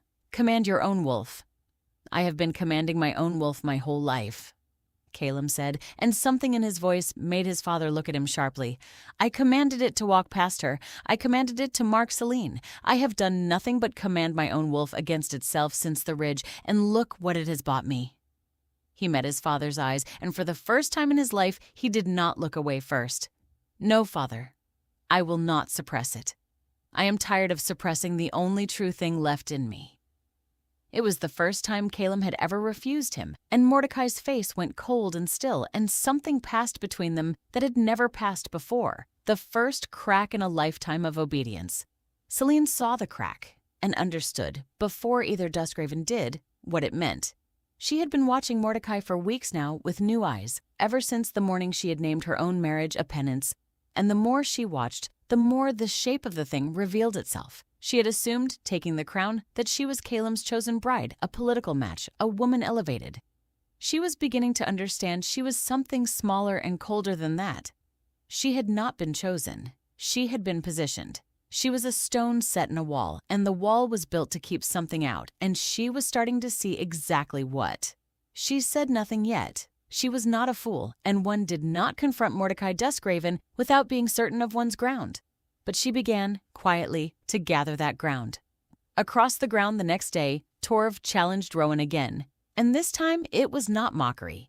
He wanted to know if it was real, whether the Shadowvale woman could truly stand, and half the yard wanted the same, and Rowan felt the old instinct rise, the instinct to look to Zane, to check whether he would step in and save her from the test. Zane did not move. He stood at the edge of the ground with his arms folded and watched, and made no move to intervene, and Rowan understood that he was not going to save her, and that the not saving was the greatest gift he could have given her, because it said more clearly than any words that he believed she did not need saving. She met Torv in the center of the ground, and this time she did not go down. She was still clumsy with a blade, but she did not need the blade. She let the coal in her chest burn, let herself want to be answered, and when Torv came at her, she caught his eyes and put the weight of her whole certain self behind a single word, and the big warrior staggered and slowed as though he were moving through deep water, and she stepped inside his guard and put him on his back in the dirt where he had put her, and stood over him breathing hard, and the training ground erupted. Not in mockery now, but in the rough approving roar warriors give to one of their own. She had not won because Zane saved her. She had won because she saved herself. At the edge of the ground, Zane watched her stand over the fallen warrior with her chin high and the firelight of the setting sun in her hair, and something shifted in his chest that he had been holding at bay since the night he first saw her walk out of Shadowvale's hall. He had told himself at the start that he protected her because of the old debt, because of what she had done for him once without knowing it, because no one should be treated as Caelum had treated her. All of that was true. But watching her now, fierce and free and entirely herself, needing no one, he understood that it had stopped being about the debt and stopped being about Caelum some days ago. He did not want Rowan because she had been Caelum's mate, or because she had once saved his life, or because taking her wounded his rival. He wanted her because she was Rowan, because of the woman standing in the dirt of his training ground who had walked into her enemy's keep with her head high and turned out to be a force the world had been trying to bury her whole life. He turned and walked away before she could see his face, because he was not ready, yet, for her to know. Rowan stayed in the yard after the others had gone in the last of the light, and let herself feel the change that had come over her. She thought of the girl who had sat before a bronze mirror while Lyra pinned her hair, terrified that she might not be chosen, arranging herself to be pleasing, measuring her worth by whether a man would want her.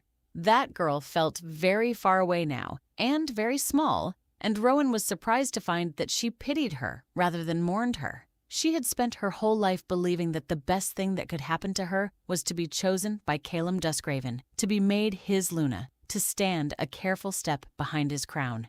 She understood now that it would have been the worst thing. She would have spent her whole life folding herself smaller to fit the space beside him, dimming the coal in her chest so that it never outshone his, and she would have called it love, and she would never once have known what she was, because the thing she was could not survive being someone's careful, diminished Luna. It needed exactly what had happened to her. It needed to be thrown away so that it could stop asking permission to exist. She flexed her hand and felt the power stir in her chest, patient now, hers. She was not the woman who had walked into that great hall. She was becoming someone that woman could never have imagined. And for the first time in her life, she was not becoming it for anyone. She was becoming it for herself. Chapter 7. When Caelum crossed the border, Caelum came to Crimson Vale alone. It was, everyone agreed afterward, the most reckless thing he had ever done, and that was precisely why it meant something. He brought no army. He brought no guard, no delegation, no banner, none of the machinery an alpha carries to make himself safe and impressive in another pack's territory. He rode to the border of his greatest enemy with nothing but himself and the bond in his chest that would not stop pulling him toward the woman he had thrown away, and he crossed it. He had not slept before he rode. He had lain awake through another night of the bond's dull agony, feeling her calm at the far end of it, feeling that faint, bright edge of her happiness that was worse than any pain. And somewhere in the gray hours before dawn, he had understood that he could not go on this way. He could not rule a pack with a hole burned through the center of him. He could not lie beside Celine one more night and pretend. He could not spend the rest of his life feeling his true mate become magnificent in another man's keep and doing nothing but suffer it. So he had risen before the keep woke and saddled his own horse and gone. Mordecai had tried to stop him. His father had come down to the courtyard in the first light, alerted by some servant, and stood in front of the gates with a fury Caelum had never seen in him. "If you bring her back," his father had said, cold and shaking, "you will destroy everything I have built, everything. Do you understand what you would be undoing? The whole order rests on those bloodlines staying apart. You would be handing our enemy the one weapon that could unmake us." "You already destroyed it," Caelum said, and rode past him out through the gates before his father could answer. It was the second time in a week he had defied the old man, and this time it felt less like breaking a rule and more like finally breathing. He had not slept in days. The bond drove him now like a spur. Worse, with every league he had failed to close between himself and Rowan, and he had reached the point where he could no longer tell whether he rode to Crimson Vale to win her back or simply because his wolf could not bear the distance one more night. He knew only that he had to see her. He had to look at the woman he had thrown away and say the true thing to her face. Once, even if it changed nothing, because he had spent his whole life saying the safe thing and the strategic thing and the thing his father wanted, and it had cost him everything that mattered. The border of Crimson Vale rose out of the trees at dawn, and Caelum reined in and looked at it. He had been raised to hate this ground. His father had told him 1,000 stories of Crimson Vale's treachery, and Caelum knew now that the stories were lies, that the treachery had run the other way, that his own father had engineered the border war and let Zane's people take the blame, and that he, Caelum, had known and stayed silent. He looked at the enemy's border and understood that he was not crossing into the territory of villains. He was crossing into the place his own family had wronged, to face a man his family had lied about, to beg for a woman his family had made him betray. He crossed it anyway. The Crimson Vale warriors took him at the border, of course. They did not hurt him. An alpha come alone and unarmed was a strange enough thing that they brought him to Zane rather than making any decision themselves, and Zane, when he heard, did a thing that surprised his own warriors. He did not have Caelum thrown out or held or made an example of. He had him brought to the gates of the keep, and he sent for Rowan, and he let her decide whether she would see him. Rowan met Caelum at the gates with Zane standing a few paces behind her, not intervening, simply present, and Lyra at her shoulder, radiating enough hostility for the entire pack. It had been Rowan's choice to see him at all. Zane had brought her the news himself, that Caelum had come alone and unarmed to the border and asked to speak with her, and he had laid it out plainly and then said, "You do not have to see him. I can send him home or hold him or let him stand at the gate until he tires of it. This is entirely yours. I only ask that whatever you decide, You decide it because you want to, and not because any of us, him or me, made you feel you must. And Rowan had understood, hearing it, that this too was the difference between the men. Caelum had come to take something back. Zane had handed her the choice of whether to let him try. She had decided to see him because she was no longer afraid of him, and a woman who is no longer afraid can afford to look her rejection in the face. Caelum looked terrible. That was Rowan's first thought, and it startled her with how little satisfaction it brought. He was gray and hollowed, thinner than she had ever seen him, his eyes ringed with sleeplessness, and when the bond flared between them at the sight of each other, she saw him flinch with the force of it. She felt it too, the old warm thread pulling taut, but where it had once been the center of her whole world, it was now only one thing among many that she felt, and she found she could stand inside its pull without being ruled by it. That, more than anything, told her how far she had come. "Rowan," Caelum said, and her name came out of him like something torn. "You look different," she said. "I know." "You look free," he said, and it was not what either of them expected him to say, and it landed between them heavier than any apology. For a moment, he simply looked at her, at the woman who stood at the gates of his enemy's keep, with her chin high and her eyes clear and no trace anywhere of the broken girl he had counted on her becoming. And then, in front of Zane, in front of Lyra, in front of the Crimson Veil warriors on the wall, Caelum Duskraven did the thing his father would have called weakness, and Rowan would come to understand was the first strong thing he had done in years. He told the truth. "I knew," he said. "I want you to hear me say it plainly, because I have spent weeks letting people say poor Caelum, he lost his mate, as though it happened to me. It did not happen to me. I did it. I knew you were my true mate. My wolf knew you on the ridge, and I felt it in every bone I have. I knew what rejecting you would do, that a broken bond does not heal, that I would carry it the rest of my life. And I marked Celine anyway. My father told me a true mate would make me weak, that love would cost me the crown, and I was afraid, Rowan. I was so afraid of being thought weak that I threw away the one true thing I have ever had, and I told myself you would wait. I told myself I could have the crown and have you too, later, once it was safe, because you would wait for me the way you always had." His voice broke. "You did not wait, and I have learned, too late, that you were never mine to come back to. I am sorry. I know that word is worth nothing. I am saying it anyway." The gates were very quiet. Even Lyra had gone still. Rowan looked at him for a long moment, and she felt the old grief move in her, and beneath it, something steadier that the grief could not touch. She thought of the girl at the bronze mirror who would have wept with joy to hear these words, who had wanted nothing in the whole world so much as to be wanted by this man. She could remember being that girl. She could no longer be her. "You weren't forced to mark her, Caelum," she said quietly. "That's the part you still want me to forgive you for, and I can't because it isn't true. Your father talked to you, he pressured you, he frightened you, but he did not lift your hand to Celine's throat. You did that. In that whole hall full of people, in that whole moment, there was one person deciding what your hand would do, and it was you." She held his eyes so he could not look away.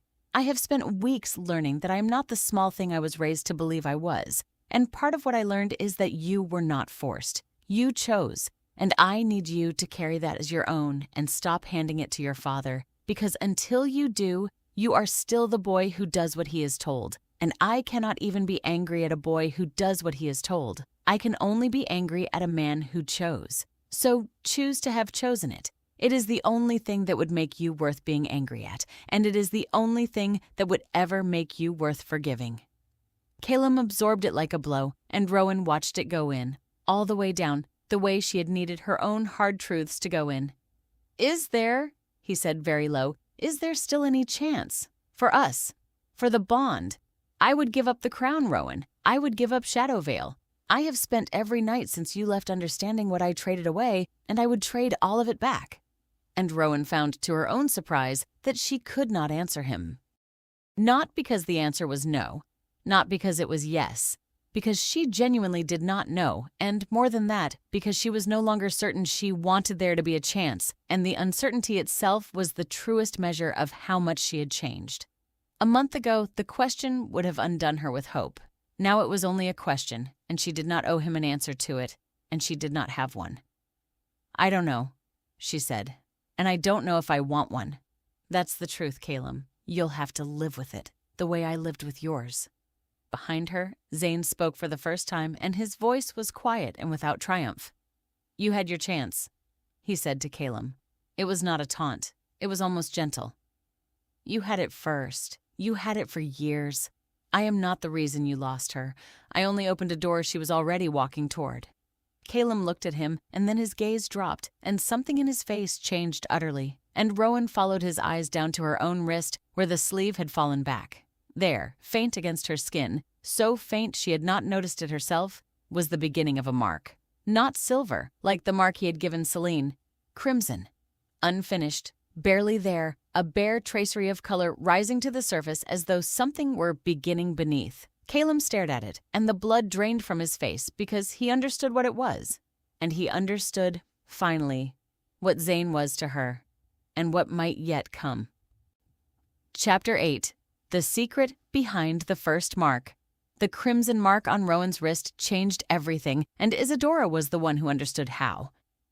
It should not be there yet, the seer said, turning Rowan's wrist toward the firelight, studying the faint tracery of crimson with eyes that missed nothing. An ordinary mate mark is placed. It is given deliberately by an alpha in a single moment. This is not being given. It is rising. It is coming up out of you toward Zane, the way a plant comes up toward the sun on its own, because the two of you are near, because the bloodlines are answering each other. She let go of Rowan's wrist. I told you your line was not ordinary. This is the proof of it. A rejected true mate does not simply bond another alpha as though nothing happened. But your bloodline and Zane's, the two halves of the old alliance, they recognize each other at a level older than the mate bond itself. The mark is beginning without anyone commanding it. That has not happened in the packs for a very long time. What does it mean? Rowan asked. If it finishes, if Zane marks me. Isadora was quiet for a moment, choosing her words.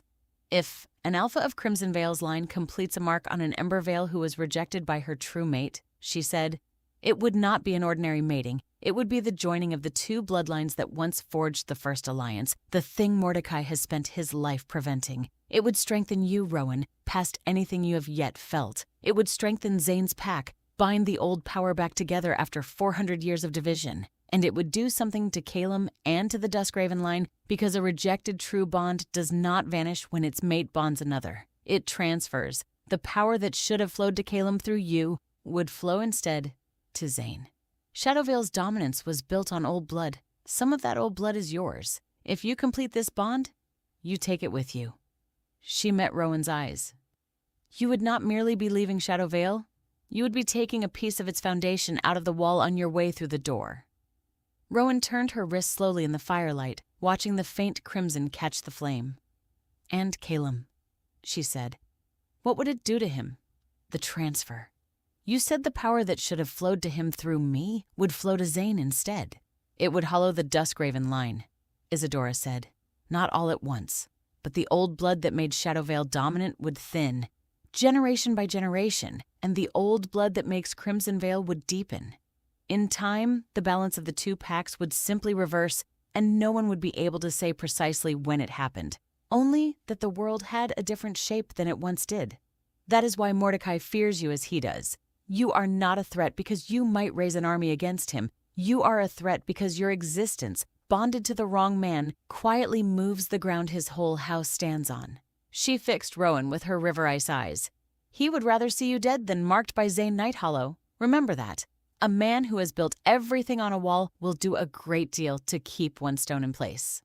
In Shadowvale, Mordecai learned of the Crimson Mark within the day, because Mordecai learned of everything within the day, and for the first time in the memory of anyone who served him, the old Alpha showed something that looked like fear. He had built his whole life on a single certainty, that he could see the board more clearly than anyone else at it, that he could move the pieces and know where they would land. And now, the girl he had broken to keep small was becoming a power in his enemy's keep, and the bond he had shattered to keep the bloodlines apart was reforging itself across the very divide he had meant to widen. And every move he had made to prevent this had, he saw now, brought it closer. He had thrown Rowan away, and she had walked into the arms of the one house that could complete her. He had made his son reject her, and the rejection had transferred her power to his rival. Bring her back, Mordecai ordered his warriors. "Whatever it costs, bring the Embervale girl back to Shadowvale before that mark finishes." It was the order of a man who has felt control begin to slip and is grasping at it with both hands. And in the same hour, Selene Blackthorn walked into Mordecai's study without being summoned, which no one did, and shut the door behind her. "You never wanted me to be Luna," she said. Mordecai looked at her with cold surprise. "You are Luna. You wear my son's mark." "I wear your son's mark," Selene agreed, "and I am not his Luna, and you knew I would not be, because you never chose me for him. You chose me against her." Her voice was steady and clear, the voice of a woman who has finally seen the whole board and is done being a piece on it. "You needed my son to reject his true mate, and you needed the rejection to look like a choice. So you needed another woman standing ready to be chosen. That was all I ever was to you. Not a bride. A reason. A shield you could put between your son and the woman you were afraid of so that his rejection of her would have a shape the pack could believe. I was never meant to be loved. I was meant to be the thing that made her leaving look like his winning." She stepped closer to the old man's desk. "I have spent weeks lying beside a husband who cannot look at me, wearing a crown that means nothing, and calling it the price of ambition. And I have finally understood that I did not pay a price for power. I was used as a tool and told it was a coronation. You did to me a smaller version of what you did to her. And I am done being used by you." Mordecai's eyes narrowed. "Careful, girl." "No," Selene said. "I don't think I will be." And she turned and left and went to find Griffin Ashvale, because a woman gathering ground needs allies, and she had noticed that the beta had been looking, lately, like a man in search of a way to atone. She found him in the armory, and she did not waste words. "You knew Caelum was going to reject her," she said. "You knew, and you said nothing, and it is eating you alive. I can see it. Everyone can see it." Griffin went still, and Selena pressed on. "I was used the same as she was, Griffin. Different shape, same hand. Mordecai played us both like pieces on a board and called it strategy. I am done being a piece, and I think you are done being a coward, or you want to be, and you don't know how to start." She held his gaze. "I know how to start. I have proof of what Mordecai did, or I can get it. What I don't have is someone the pack trusts. Someone who stood at Caelum's side, who could make the truth land when it comes out. That's you. So the question is whether the beta who stayed silent once is going to stay silent forever, or whether he is going to help me take that old man's wall apart stone by stone." Griffin looked at her for a long moment, and something that had been bowed in him for weeks began, slowly, to straighten. "Tell me what you need," he said. At Crimson Vale that evening, Rowan found Zane on the high wall again, and she showed him the mark on her wrist and asked him the question that had been building in her since Isadora explained it. "Isadora says if you mark me, it finishes the bond, that it makes me stronger and you stronger and takes something from Caelum's line." She searched his face. "You must have known. You've seen the mark. You know what it could do for you, for your pack. So why haven't you finished it? You could have, that first night or any night since. Why are you waiting?" Zane was quiet for a long moment, looking out at the dark forest. "Because Caelum marked Selene under pressure," he said at last. "Because his father needed it done, and so it was done, for reasons that had nothing to do with the woman it was done to. And I watched what that made. I watched it make a marriage that is a prison for two people. A mark placed for everything except the one reason a mark should ever be placed."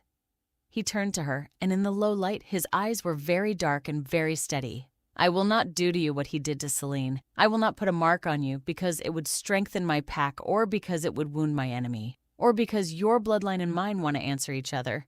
Those are all reasons that have nothing to do with you, and you have had enough of being a reason. You spent your whole life being the reason for other people's plans. I will not make my mark one more of them." "Then when?" Rowan asked, and her voice was not quite steady. "Under what circumstances would you ever?" "When you choose it," Zane said simply. "Freely. Not because you are wounded, not because you need a place to belong, not because the bloodlines are pulling, not because it would spite the man who hurt you. When you look at me and want this, me, for no reason but that you want it. That is the only circumstance under which I will ever finish that mark. And if that day never comes, then it never comes, and you will still have a home here for as long as you want one, and I will still guard your door and want nothing." Rowan stared at him. "And if I don't know what I want?" "Then I will wait," Zane said. 2 words, and they landed in Rowan's chest with more weight than all of Caelum's desperate apologies, because they asked her for nothing. And in the asking for nothing, she understood at last the difference between the 2 men who wanted her. Caelum had wanted her because destiny demanded it, because his wolf had chosen her, because the bond made her his. He had wanted her the way you want something you are owed, a thing that belongs to you by right, that you can set down and be certain of finding again whenever you finally decide to pick it up. That was why he had believed she would wait. He had never once, in all his wanting, considered that she might have a choice in the matter, because a thing you are owed does not get a choice. Zane wanted her, even though destiny had already tried and failed. He wanted her, though she came to him, broken and rejected and marked by another's bond, though her bloodline pulling toward his gave him every excuse to simply take what was offered, though claiming her would have wounded his oldest enemy and strengthened his own pack and cost him nothing that the world would have counted. He had every reason a scheming alpha could want, and he had refused all of them and offered her instead the one thing no one had ever offered her in her whole life. A choice with no pressure behind it, a door held open by a man who would want nothing if she never walked through it. Caelum had wanted her because the bond told him to. Zane wanted her though the bond had nothing to do with it, wanted the woman and not the mate, the person and not the destiny. And that, Rowan understood, standing on the high wall with the crimson mark rising on her wrist, was the only kind of wanting she would ever again accept from anyone. She looked at the crimson mark rising on her wrist, and she looked at the man who would not finish it until she asked, and something in her chest that had been frozen since a night in a great hall began, very slowly, to thaw. Chapter 9. The Alpha Who Came Too Late. Mordecai decided to end it by force, and in deciding, he proved everything Rowan had come to understand about the difference between power taken and power freely given. The Shadow Vale warriors gathered on the plain below Crimson Vale in the gray before dawn, a warband under the old Alpha's banner, and the message they carried was simple. Return the Ember Vale girl, or Crimson Vale would answer for keeping her. It was the oldest kind of Alpha politics, the kind Mordecai had practiced his whole life, the assumption that everything could be taken by a wolf strong enough to take it. Caelum was still at Crimson Vale when the warriors came. He had not gone home. He had lingered at the edge of his enemy's keep like a man who could not make himself leave the vicinity of the woman he had lost. And so he was there on the wall when he saw his father's banner come up out of the dark, and he understood in an instant what Mordecai meant to do. He went down to the plain alone to meet him. "Send them home," Caelum said. He stood between the gathered warband and the gates of Crimson Vale, his father's son, facing his father's army. "Whatever you came to do here, father, you will not do it."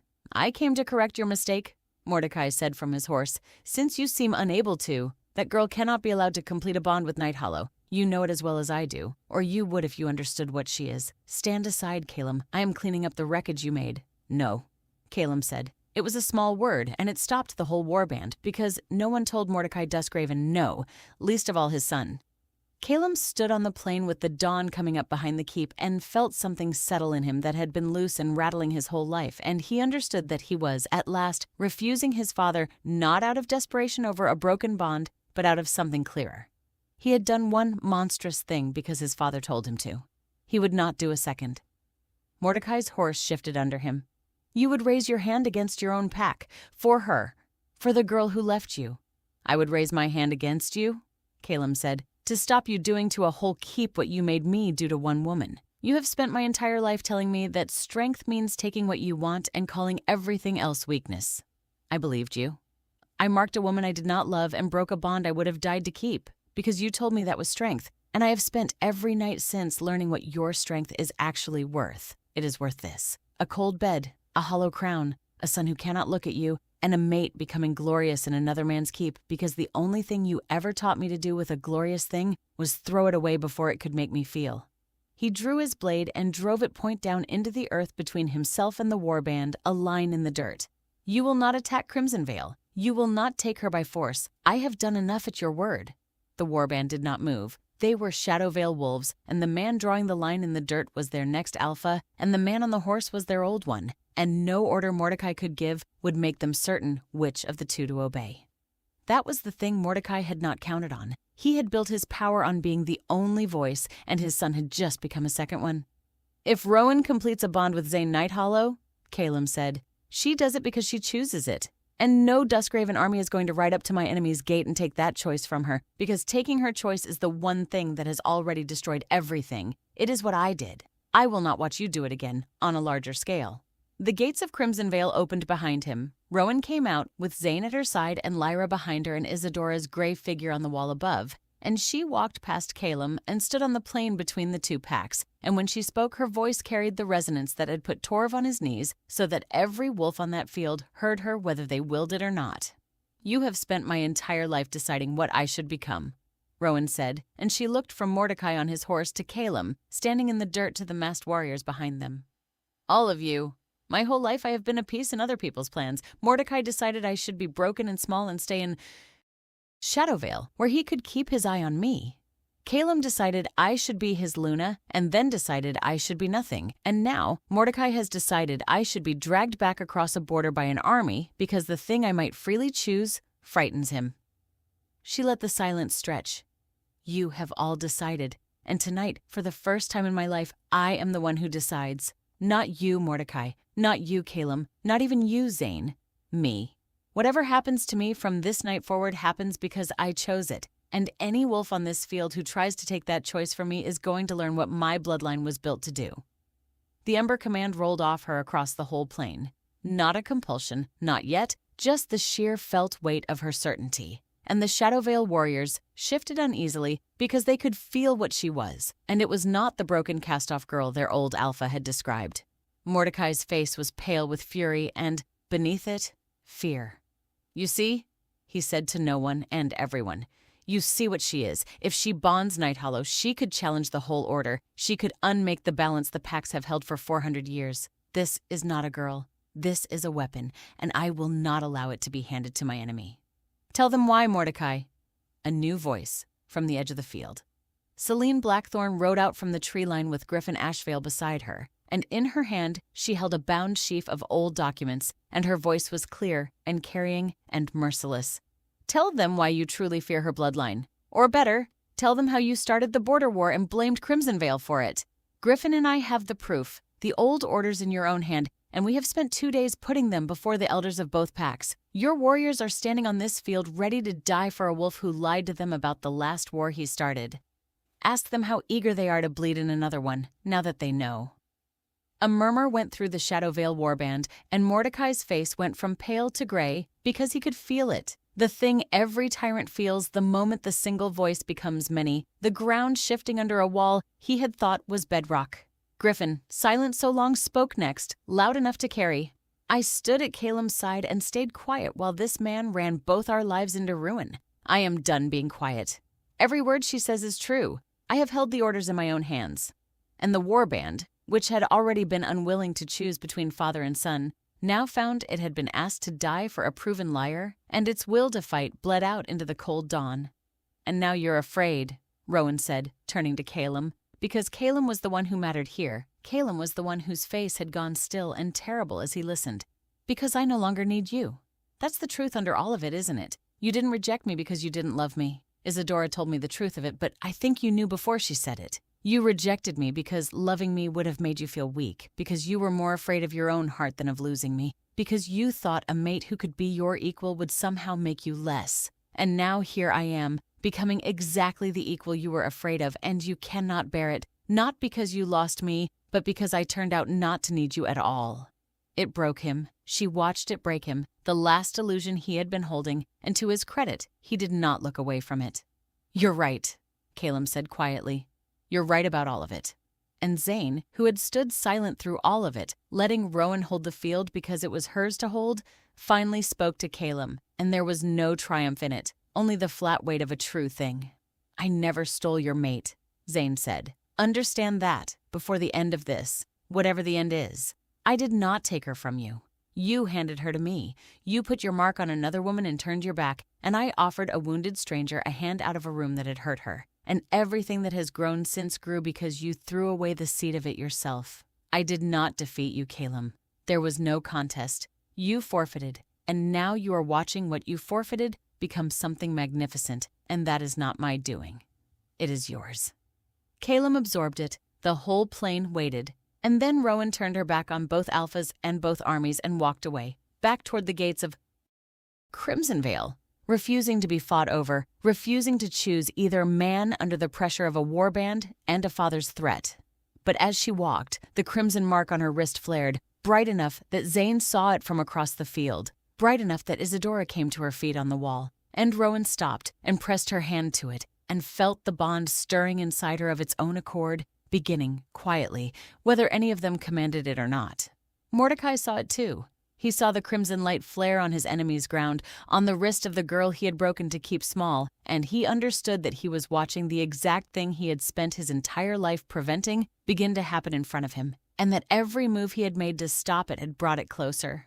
His warband would not fight. His lie was exposed, his son stood against him, his shield of a daughter-in-law had turned on him with proof in her hands. He had come to the field with an army and he would leave it with nothing, because the one thing he had never learned in a lifetime of moving pieces was that a wolf who chooses freely cannot be moved at all. He wheeled his horse. "This is not finished," he said to the field, to his son, to the girl whose wrist was beginning to glow. "That mark is not complete, and a thing that is not complete can still be stopped." And he rode back toward Shadowvale, with his silent warband trailing after, already planning, because men like Mordecai do not surrender. They only retreat to a place where they can pretend they were never beaten. Rowan watched him go, her hand pressed to the flaring mark, and she understood that the choice Isadora had spoken of was no longer a distant thing. It was here. It was rising on her own skin, and it was, at last, entirely hers to make. Chapter 10. The Mark She Chooses. The great hall of Crimsonvale filled the next night, and everything was the mirror of the night that had broken Rowan, and everything was reversed. She had asked for the hall. That was the first difference. No one had summoned her to stand and wait. She had chosen the place and the hour and the witnesses, and she stood now not near the front, where a woman waits to be chosen, but at the very center, where the one who decides stands. The gathered wolves of Crimsonvale ringed the hall. The elders watched. The torches burned against dark red stone instead of black. And where once Rowan had stood among the crowd hoping to be selected, praying to be enough, tonight 2 alphas stood at the edges of the hall waiting to see what she would choose. The parallel was exact, and she had built it that way on purpose. On the night that broke her, she had been a face in a crowd, a woman arranged and hopeful, waiting for a man to descend a platform and decide her worth. She had let another person's choice be the axis her whole life turned on. Tonight, she was the axis. Tonight the room turned on her, and the 2 most powerful wolves either territory had ever produced stood at its edges and waited, as she had once waited, to learn what she would decide. She let herself feel the whole weight of the reversal. She had earned it stone by stone, and she would not rush past it. Caelum was there. She had allowed it. He stood among the Crimsonvale wolves who had every reason to hate him, a Duskraven in the enemy's hall, and he had come without his father, having spent the previous night doing the hardest thing of his life, which was standing between Mordecai's warband and Crimsonvale's gate until the old man, unable to attack with his own son in the way, had withdrawn in cold fury to plan again. Caelum had bought this night. It might be the only good thing he had done since the Winter Ridge, and he had done it knowing it would not win her back. Rowan looked at him across the hall. "If you choose him," Caelum said, and his voice carried in the silence, rough and steady, "I won't stop you. I mean it, Rowan. I came here to say that. Not to fight for you, not to beg, not to make it harder. I came to tell you that whatever you choose tonight, I will not stand in the way of it. I threw away my right to stand in your way. I only wanted you to hear before you choose that the man who took your choice from you once will not do it again.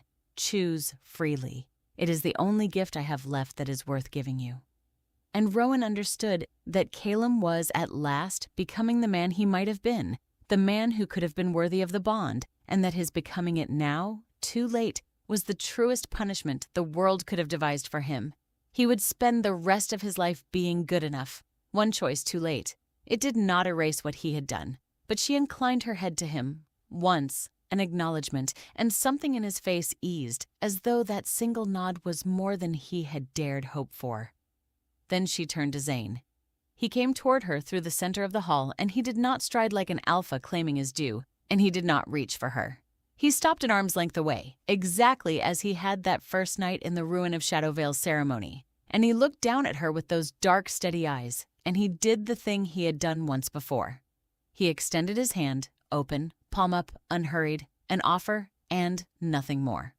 Only this time, Rowan knew exactly what the hand meant, and exactly what she was choosing, and exactly how free the choice was, because the man offering it had spent weeks proving he would take nothing she did not freely give.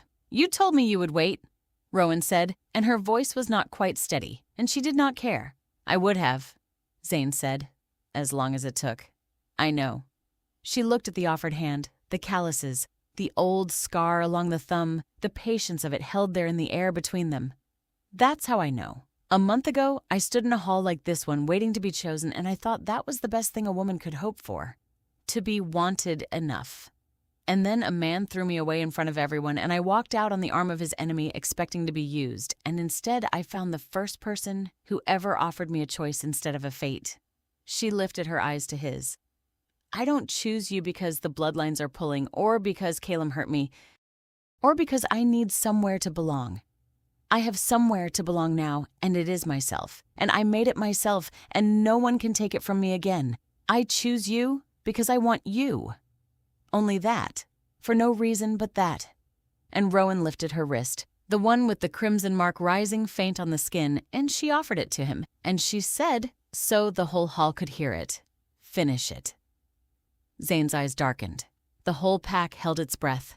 Caelum, at the edge of the hall, went utterly still. Zane took her wrist as though it were the only thing in the world, and he bent his head, and his breath was warm against her skin, and Rowan felt her heart slam against her ribs, felt the heat of the moment race through her, the culmination of every restrained look and every offered hand, and every night he had guarded her door and wanted nothing. His free hand came up to cradle the back of hers, steadying, reverent, and she felt the rough warmth of his palm and the care in it.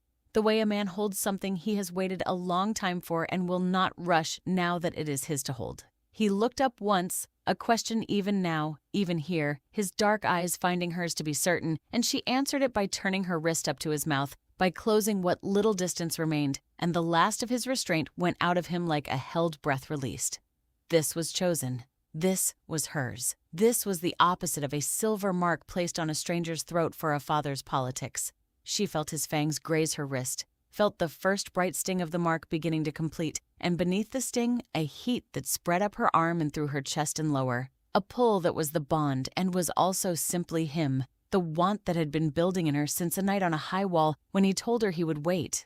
The crimson light bloomed up her arm. Somewhere she heard Lyra make a small sound, and the elders murmur, and none of it reached her because the whole of her had narrowed to the warmth of Zane's mouth against her skin and the bond blazing to life between them. Chosen, chosen, chosen. And then everything happened at once. Caelum's wolf howled, a raw, torn sound that ripped out of him and rang against the stone, the rejected bond screaming as the transfer began. The ancient runes carved into the hall's dark stone, runes no one living had ever seen lit, ignited one after another around the walls in lines of old crimson fire. Isadora stood bolt upright with an expression Rowan had never seen on the old seer's face, which was astonishment. Somewhere far away in Shadowvale, Mordecai Duskraven would feel his whole world tilt and would not understand. Yet, why? And Rowan felt two bonds collide inside her, the old rejected thread that ran to Caelum screaming, tearing loose, and the new one rising to meet Zane, crimson and chosen and blazing. They met in the center of her, and where they met, something older than either of them woke. She felt it come up from the deepest place in her blood, the thing Isadora had said her line was built to carry, the thing Mordecai had spent his whole life trying to keep buried. Ember command, but vaster, older, no longer a single word that put one warrior on his knees, but a tide rising through her whole body, the two ancient bloodlines answering each other across 400 years of division. waking something that had not walked the world since her ancestors forged the first alliance. She could feel Zane through the new bond, steady and blazing and stunned, feeling it with her, and she could feel Caelum through the old one as it tore loose, and she could feel, distantly, the runes on the walls answering her blood as though they had been waiting her whole life for her to walk into this hall and choose. The crimson mark blazed up her arm. Caelum stared at it without breathing. For the first time since the night he chose Selene, he understood the true cost of his decision. He had thought Rowan would simply become someone else's woman. He had thought the worst thing that could happen was watching another alpha claim her. He had never imagined she could become something neither alpha could claim at all, something that answered to no crown, that Mordecai had been right to fear and wrong to think he could prevent, that had needed only to be thrown away by the right coward at the right moment to wake. Rowan looked from Zane to Caelum as the ancient power woke beneath her skin, and somewhere deep inside the bond he had rejected. In the last instant before the transfer tore it away from him forever, Caelum's wolf whispered the words he had been too proud to say when they would have mattered, the words that might have changed everything if he had found the courage for them on a winter ridge or a ceremony platform instead of now, too late, in his enemy's hall, watching another man's mark blaze up the arm of the woman his wolf had chosen, and his fear had discarded. "She's mine." But Rowan was no longer listening to his wolf. She had listened to it once, had built her whole young life around the hope of it, had waited to be claimed by it. She was done waiting to be claimed by anyone. She was waiting to hear what Zane's mark would make her.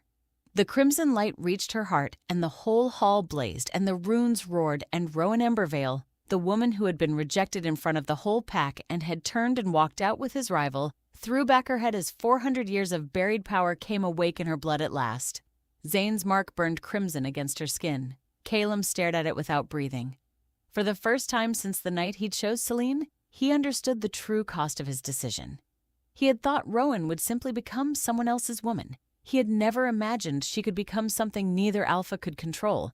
And the last thing anyone in that hall saw before the light became too bright to look at was Rowan. No longer anyone's Luna. No longer anyone's cast-off. No longer anyone's weapon or reason or plan. Rising into something that had no name yet in either pack. Something she had chosen, something all her own. What Zane had awakened when he marked the woman Caelum rejected, and why the rejected bond had answered, and what Rowan Embervale would become now that 400 years of sleeping power had opened its eyes in her blood, not one wolf in that blazing hall could yet say.